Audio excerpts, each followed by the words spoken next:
Testing, testing. Still way too loud. Dang it, Jami. Can you please come get Ellie? Okay, let's try this again. You're listening to The Neurodivergent Nurse, and I'm your host, Jami. I'm a registered nurse who has ADHD. On this podcast, we will talk all things ADHD. I'm really just beginning to learn about this diagnosis and how to navigate through it. But I am so excited to take you on this messy and raw journey with me so that we can learn together. So let's get started. Well, hello there, friends. Welcome back to another episode of the Neurodivergent Nurse podcast. I hope that you're doing well and that you've had a chance to catch up on some of the previous episodes. As always, I'm thrilled to be here with you today to talk about a topic that I think is so important for us all, especially those of us who are neurodivergent. Now, before we dive in, I wanted to ask you a question. Have you ever felt like other people's opinions are weighing you down? Like you're constantly worrying about what other people think of you or even the choices that you make? The host, Katie and Garrett from the Bar is Ankle High podcast, recorded with me yesterday or the day before for an upcoming episode of theirs where we talked about 23andMe, gene testing, and ADHD. And during that time that we were having this conversation, I kept saying my opinions or my thoughts or talking about ADHD, but I would have to pause and say, well, but not everyone's going to feel this way, or let me preface it with this. And they kept pointing out, I don't have to do that. It is okay to say things that you think and that you feel without worrying about everyone else attacking you or how terrible people are going to see you. So for Katie and Garrett, thank you very much for inspiring this episode of The Neurodivergent Nurse. Are you ready for an adventure? The Neurodivergent Nurse is thrilled about the upcoming trip to Spain from October 9th to October 15th, 2023. I am so excited to invite you to join us on an unforgettable journey through the beautiful cities of Sevilla, Cordoba, and Granada. This trip is tailored for neurodivergent individuals, creating a supportive and understanding environment for all travelers. Experience Spain's rich culture, explore historic sites, and immerse yourself in local traditions. Our trip will include exciting activities such as flamenco and tapas night, a panoramic sunset cocktail hour, and a relaxing boat ride down the river, and that's just the beginning. You'll also have the opportunity to stroll through the charming streets of Cordoba's Old Town and soak up the vibrant atmosphere of Sevilla's many plazas. Our experienced and knowledgeable guides will provide unique insights into the history and culture of each location. This is a once-in-a-lifetime opportunity to create lasting memories, build new friendships, and experience the beauty of Spain in a supportive and inclusive environment. Don't miss out on this amazing trip with the Neurodivergent Nurse. For more information and to reserve your spot, click the link in the show notes. Also, if you're a listener, that is a great podcast for you to go check out just as a whole. And I do think that it is something that many of us with ADHD struggle with. Therefore, that's going to be what we talk about today. So without further ado, let's get into it. Today, we're talking about the idea that other people's opinions are none of your business. It's a concept that can be difficult to fully embrace, but it's one that can have profound impact on our lives and our mental health. We'll be discussing why it's so important of you to let go of the opinions of others and how we can start to do that and the benefits that come with living a more self-directed life. So let's dive in.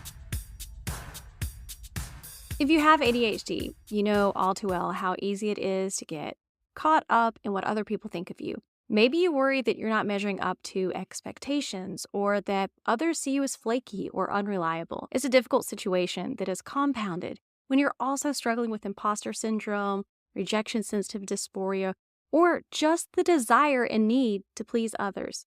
But here's the thing, the opinion of others is none of your business. It might sound harsh, but stick with me here. There are a few reasons why you should not worry too much about what others think of you, especially if you're struggling with ADHD. First of all, it is important to know and remember that other people's opinions are often based on their own biases, their own perceptions and experiences. What someone thinks of you is not necessarily a reflection of who you are as a person. In fact, Research has shown that people often form first impressions of others based on shallow factors like appearance or body language, rather than the deeper qualities like intelligence or kindness. Even though their thoughts are often based on those surface qualities, not who we are as a person, it doesn't change the fact that when we hear negative things said about ourselves, it can be difficult to brush them off and move on. In fact, research has shown that our brains are wired to give more weight to negative information than positive information. This phenomenon, known as the negativity bias, means that we are more likely to remember and dwell on negative experiences than positive ones. Scientists think that this happens because way back in ancient times, our ancestors needed to be on high alert for danger in order to survive. So our brains evolved to be especially sensitive to negative information, like the sound of a predator nearby, because it helped us avoid danger and stay safe. Psychiatrist and author William W. Dodson, MD, estimates that by age 12, children who have ADHD receive 20,000 more negative messages from parents, teachers, and other adults than their friends and siblings who don't have ADHD. So when someone says something negative about us, it can trigger a cascade of negative thoughts and emotions. We might start to doubt ourselves, question our abilities, or feel like we're not good enough. Over time, these negative thoughts and emotions can become internalized, leading us to believe that the negative things that others say about us are true. This can be especially challenging for those of us who struggle with imposter syndrome or rejection-sensitive dysphoria. You may be familiar with imposter syndrome, but in the chance that you're not, I'm going to explain it to you. Imposter syndrome is the feeling that you're not as competent or capable as others perceive you to be. Negativity bias can contribute to imposter syndrome by amplifying feelings of self-doubt and inadequacy. For example, a person who receives one negative comment or critique may find themselves fixating on that one negative experience while ignoring or discounting all the positive things that we have done and we have accomplished. This can create a skewed perception of oneself and one's ability, leading to a persistent belief that we're not competent or deserving of success. Over time, this can become a self-fulfilling prophecy, which means you may begin to doubt your abilities and limit your opportunities for growth and success. Another issue many of us deal with that is no secret is rejection-sensitive dysphoria. I'm going to call it RSD for the rest of this episode, but RSD is a symptom of ADHD that causes us to experience intense emotional pain in response to perceived rejection or criticism. Negativity bias can contribute to RSD by amplifying the emotional impact of negative feedback or criticism. For example, a person with RSD may receive a minor criticism or negative comment, and they believe that it is a significant rejection or personal attack. What happens here is that it can trigger intense emotional distress, such as feelings of shame, embarrassment, or anger, which can further exacerbate the perception of rejection or criticism. Over time, this can create a cycle of negative self-talk and self-doubt, which can impact your self-esteem and your self-worth. Both of these conditions can make it so hard to brush off negative feedback or criticism from others, which is going to lead us into a spiral of self-doubt and insecurity. Additionally, being a people pleaser can also contribute to the tendency of believing the negativity that we hear. When we place a high value on other people's opinions and validation, it can be hard to separate their opinions from our own sense of self-worth.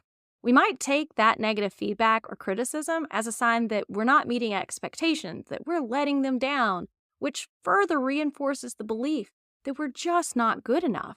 It's important to recognize that hearing negative things about ourselves is a natural part of life.